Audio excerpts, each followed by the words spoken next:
I want to talk to you about bags under my eyes, a subject that I know a lot of people are interested in.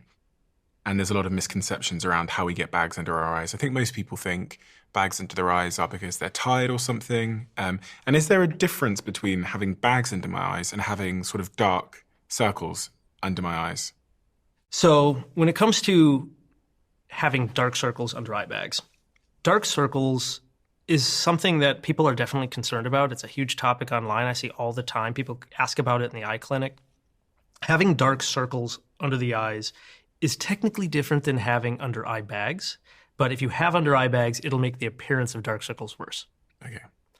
So dark circles in the clinic, we think first, what's somebody's skin pigmentation like? Is the dark circle just because they have more pigmentation? And if you're somebody who spends a lot of time in the sunlight, you are more likely to develop darker skin complexion around the eyelids. The eyelids are some of the thinnest, most delicate tissue of skin on your body. And in fact, a lot of people who don't know this, but under having skin cancer on your lower eyelids is actually pretty high. So it's good to be wearing either a wide brim hat or sunglasses to protect the eyes from sunlight damage. The other kind of components is that if you have vascular changes, so myself, I have a really pale complexion. If I have bad allergies, that can cause the blood vessels around my eyelids to dilate. And so you'll see that color of just the blood vessels coming through the skin a lot easier. And then there's orbital shadow effects. Because some people's orbits, they have more prominent brow. It may kind of cast a shadow onto the lower eyelid. Mm-hmm. And that's where having under eye bags can also make the eyelids seem like they're have kind of dark circles because the eyelids are puffy, and you can have puffiness of the eyelids for multiple reasons. Allergies are a big one. Salt content of the tear film and even in your body can make some of those changes. I know for myself, if I have a cheat day and I eat a bunch of greasy, delicious pizza, the next morning I'll probably I can feel that my skin and my face is maybe a little bit more puffy. Mm-hmm. Thankfully, that goes away within a few hours, but that's why a lot of times, even just doing cold compresses, right? You see people put cucumbers on their eyes. A lot of that is more have to do with just the cooling temperature. Doing a cold compress for 10 at max 15 minutes can bring some of that puffiness down, and that can at least help improve the appearance. So if I have a really salty diet the night before, there's a greater probability I'll wake up with bags under my eyes? Possibly. Okay. I've tried to research this to find any real publications to see if it's really there, and I couldn't find anything. But I know from just my own anecdotal experience that if I eat a really high salt diet, and I've done over the last 8 years, I've really done a better job. I know you have too, of like thinking about my diet, how that affects me, how my body feels after I eat something. And so I've noticed if I have a cheat day, that sort of thing can happen. And what's the sort of physiological rationale for salt playing a role? So your tear film, for example, like I know some people will say, hey, if I watch a sad movie and I cry at nighttime, the next morning my eyes are super puffy. So your tears have salt in them. And because if you ever cried and tasted your tears, they taste salty, right? So the challenge is that when you have salt, it'll draw fluid into the tissues. And so if people cry the night before, the salt remaining in the tears basically get into the tear ducts and sit on the surface of the eye and the eyelids, and then that can draw fluid into those tissues. Does hydration play a role in that? That's also something that's been looked at in the research. It's not really conclusive. Okay. I think hydration is still something I do encourage people to at least be aware of their hydration. For dry eye, there is some research that indicates that people who drink more water tend to have less severe symptoms of dry eye. When I see someone with bags under their eyes, I used to think, well, I still kind of do think that it just means that they haven't slept. That, again, I recently did a live stream where I did research first and tried to look into this. And they have looked at quality of sleep, time of sleep, and both the subjective and objective appearance of dark circles under the eyes. And they find that it is, if you have not been getting good sleep, objectively your under eye dark circles do not change. Really? But your subjective appearance of your own image will go down. Okay. So they find that for both sleep and stress. So you believe that you've got bigger sort of dark circles or patches under your eyes, but objectively, in reality, you haven't. Yeah. Because they can measure the type of light being reflected off the surface of your skin, so they can see how much pigment and what type of light is being reflected. And so they've been able to find, that it's purely just your subjective opinion of your own self-image seems worse when you're tired. What about stress? Because I'm thinking about people that I've seen that have like big bags under their eyes and like, their eyes kind of look dark. I always assume it's they're stressed and they haven't been sleeping. But you're saying that that's not accurate necessarily. So at least in the few studies that I've been able to read that were published in the last 5 years, don't seem to find that conclusive. There are other physiological changes that happen when people don't sleep or under stress, right? Cortisol releases, inflammation in the body will change, hormones can change. So they may all play a role there. But right now it seems to have a less effect on the true pigmentation of the eyelids. Okay. And the cucumber and the cold compress and all that kind of stuff, does that stuff work in changing the appearance of dark circles and bags under my eyes? Because when I filmed Dragon's Den, a TV show in the UK, sometimes it's weird because like sometimes when I'm underslept, I come into the studio and the makeup artist, she won't say anything to me, but she'll just put the cucumber on. And I know what she's saying. She's saying, you look like shit, but she doesn't say it. So, and it's always when I haven't slept. So I put two and two together and thought, okay, well, she knows that my eyes don't look great today. But is it actually doing anything, the cucumber? And the coolness effect, I believe, is going to be causing constriction of blood vessels. It's going to be helping the tissue come down and swelling. Just like if you bang your knee or elbow really hard on something, it swells. There's a little bit of inflammation. And so putting cold on there can help momentarily, but I wouldn't do it longer than 15 minutes. The reason why is because if you do it longer than 15 minutes, your blood vessels can go the opposite way and cause more inflammation. Yeah. There's other things like eye creams. There's a plethora of different eye creams on the market. Some of those do work to help constriction. Some of those are to help truly remove pigmentation. And a lot of those products can have effect, but it takes months to truly remove the pigment. So you're using that 2-3 times a day for like 14, 15 weeks. But outside of that, if somebody's tried all those other avenues, talked with their dermatologist or an eye care provider of any kind, and things still aren't getting better, there are some surgical procedures that can be done to help people with the appearance of under eye bags and some dark circles. What do those surgeries do? They either use various forms of light or light therapies to help remove pigmentation. You have to be careful around the eyes when it comes to those sort of therapies, but they do exist. And then there's fillers, like they'll do hyaluronic acid fillers to change the shadowing effects around the eye. And then there's forms of what are called a blepharoplasty, which are true eyelid surgeries.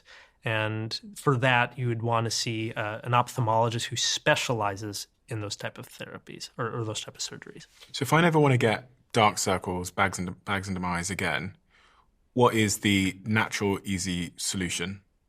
I do still encourage good sleep, eating healthy, staying hydrated. I think all of those things are good habits to have because we know they affect the body in so many other ways.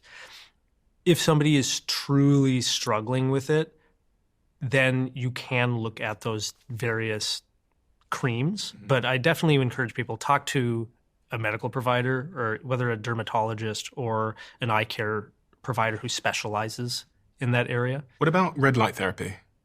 So red light, there's so much in red light. And I'm glad you brought that up because this is something I've been diving kind of headfirst into the research for many things in the eyes.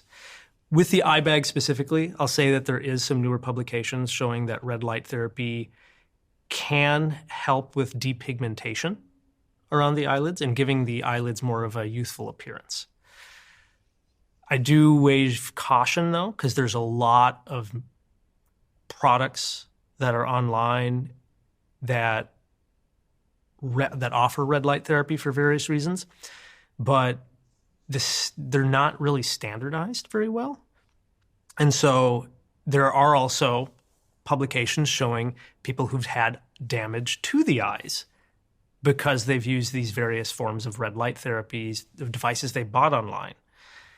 Because what the manufacturer states isn't actually what's being measured when they do it in the research and find out, hey, what type of wavelength is this? How much energy is being produced by the device? Because it's not the specific wavelength. The wavelength is important, but the amount of energy in the red light also is super important. And if you have too much energy, you can go through the eyelid and go into the eye and cause damage. And so I think it's really important. This is still a very early area of research when it comes to the eye. And so I think I just urge caution to make sure whoever's listening, if you're thinking about red light therapy, you're thinking about getting a red light device specifically for eye care, definitely talk to a specialist who works in that area. Okay. But red light, have you heard much about red light in different areas? I've heard a lot about it. I don't know a huge amount about it, and I have 2 red light panels at home, which were given to me as a gift. My partner has one, I have one. We basically got each other the same Christmas present one year. But we did ask ourselves, we sat in front of it one day and said, what does this do in terms of our health? And are we allowed to stare at it? The devices that you got, did they come with goggles? No. Okay, so that is sort of the concern I have is, again, what energy is really not just what wavelengths of light is it emitting, but what's the energy and also how far away from the device are you sitting? What's the recommendations? And specifically with the eye, there is evidence that red light therapy can help with dry eyes, that red light therapy can help with macular degeneration. Which is? So age-related macular degeneration is one of the leading causes of blindness for older age adults. So 50 plus. 50 plus. In fact, if you're over the age of 40 and somebody's legally blind, 50% of them, it's due to macular degeneration. Mm-hmm. And so probably some of the best research on red light in the eyes is on macular degeneration. In fact, it's currently approved and being used in Europe. It's not approved in the US just yet, but it is going through FDA trials. But that is a form of red light therapy. It doesn't just use red light, it uses some near infrared light and a little bit of kind of a yellow light. But they shine that in the eye in intervals, and they do it for a few weeks, and then a few months you do it again. And for macular degeneration, they've been able to show that not only can the protein that builds up in the back of the eye in that condition diminish, but they can slow down the progression of macular degeneration, and for some people, even restore eyesight. They can actually help people see better. Using red light therapy? Using that form of red light therapy. What about gazing at the sun? Because I've been told so many things. When I was younger, it was like, never look at the sun. And then I got older and people are like, no, like stare at the sun. And now I don't know what's true. Yeah, don't stare at the sun.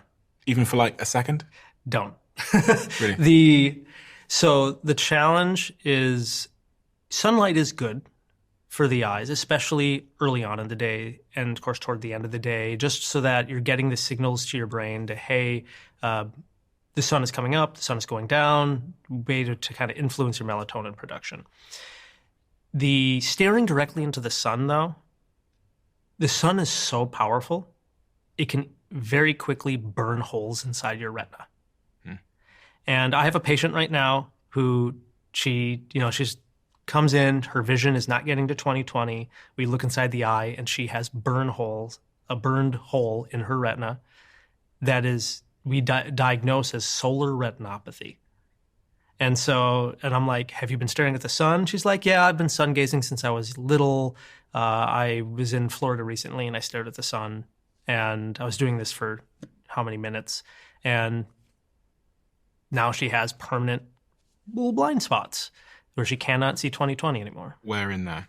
Is that the colored part of the eye? No, so the colored part is the iris, but the light going through the eye is magnified so strongly by the cornea and the lens inside the eye that ends up focusing on the part of the eye called the fovea or the macula.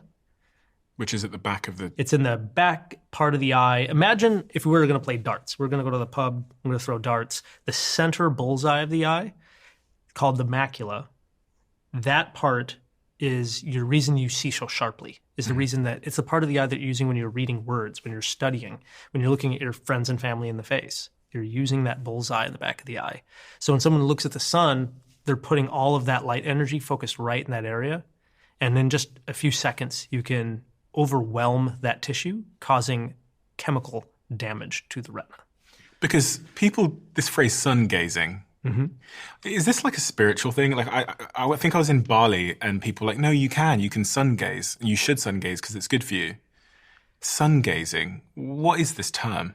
That is usually in some sort of either religious or spiritual practice. People will gaze toward the sun.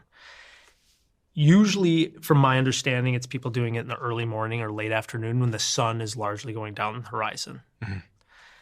And because the light is indirectly being bent, perhaps it's not giving as much energy to cause thermochemical damage to the back of the eye, but there is still a high risk. And so it's always best to not stare directly into the sun or, try to look off center from it. And especially during the high UV times of the day, 10 to 4 p.m. usually, it's good to be wearing UV light protection. Not just because UV can penetrate into the eye, but because UV light damages the skin of the eyelid. It can cause changes to the front surface of the eye. People can get sunburn on the surface of the eye. Okay, that's good to know. I'm not going to look at the sun. I was being torn because I got a friend who told me that sun gazing is good for you and you should do it and stuff, but I'll take your word for it. You mentioned blue light a second ago, which is the light that comes off our devices. Is that harmful for my eyes? There's blue light that comes from the sun. Yeah. Really high energy. That could potentially cause aging changes inside the eye. The blue light that comes from your digital screens does not have enough power and has consistently shown in research to not increase the risk of aging eye diseases.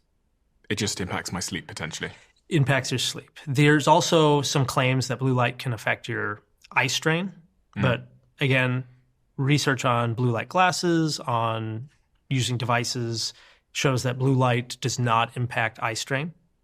A lot of people will claim that they will. I have a lot of patients who come in and anecdotally like, oh, my eyes feel so much better from getting the blue light glasses. And that could just be placebo effect. It could potentially be the fact that a lot of blue light glasses will have anti-glare or glare-free protection put onto it. And the anti-glare is probably improving their focus and they're not having as much glare issues when staring at the device. But right now, there's still just no concrete evidence showing that blue light is contributing to eye strain. But then the sleep cycle, we do know that blue light can influence your sleep. What kind of gadgets do you have? I don't know why, but I assume as someone who is an eye doctor, you must have loads of gadgets around your house that you use because you know all of the information about eyes and vision and stuff. Am I wrong?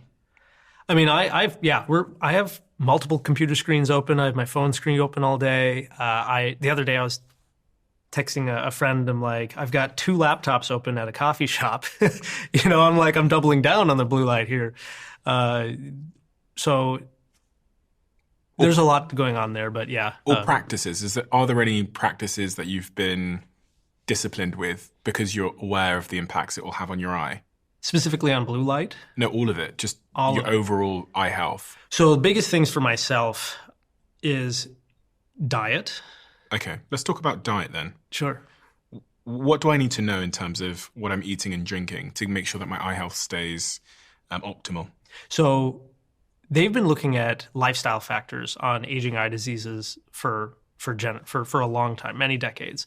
The biggest thing when it comes to diet, and they even have more recent publications. A mentor of mine, Julie Poteet, she's a past president of the Ocular Wellness and Nutrition Society, which I'm a member of. She even brought my attention to a publication just this year from the American Journal of Nutrition. They looked at the original publication of AREDS, the age-related eye disease study. It has large cohort of people, like 4,000 people they watched over 9 years, tracking their diet, tracking their eye health and how things were changing. And they find that just eating a Mediterranean diet, green leafy vegetables, oily fish, reduces your risk of developing conditions like macular degeneration, specifically slowing down the progression of that condition.